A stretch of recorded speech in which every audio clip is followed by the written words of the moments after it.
And when we actually got to Jeju Island, I was so upset that we got there and it was like a hurricane. I kid you not, I was looking outside and I was like, this is not where I wanted to come. Like,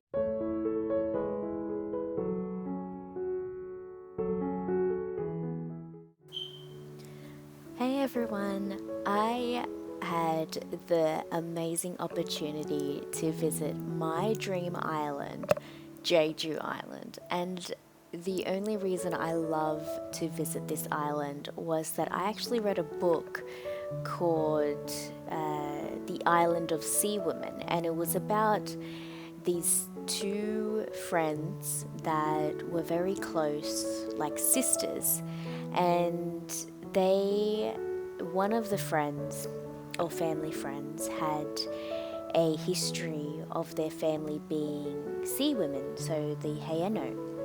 And what they do is they actually farm in the ocean because they weren't able to farm on the land. And why this is so symbolic is that when the men went to the Korean War, the women were, I guess, in a sense, responsible for farming and providing for the family. And why this hit home for me is that there's a lot of women empowerment stories out there, and I found that visiting this island and seeing the strong women on this island that represent courage, strength, and being able to provide for their family was so important for me, especially being from an Indian household and an Indian family.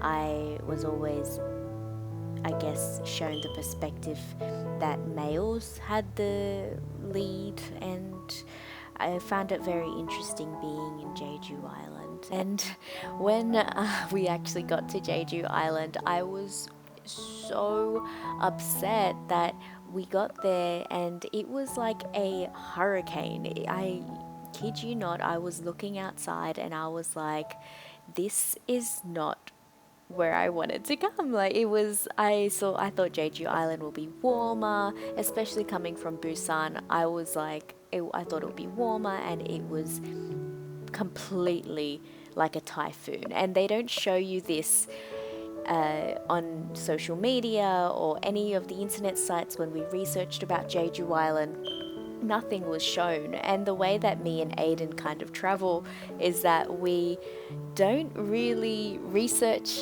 anything. So it was kind of like, oh my gosh, what can we really do in that sense? So what happened was we actually got a taxi out to Seogwipo, and I don't know if I'm butchering the name. We got out to Seogwipo and we saw that the environment changed and it was completely beautiful. It was so beautiful out there, and this is what Jeju Island's all about. And I really think it was because it was around Hallasan, that mountain in Jeju, the tallest mountain in Korea, the tallest peak in Korea, that it was because the weather and the environment were formulating around that mountain. I was so excited that I could actually finally spend Jeju Island in the way that I hoped for, because we spent a week here and it was the most beautiful experience of my life. And I really hope that even some of these clips show you how beautiful this island is and have a taste of you to explore this beautiful island.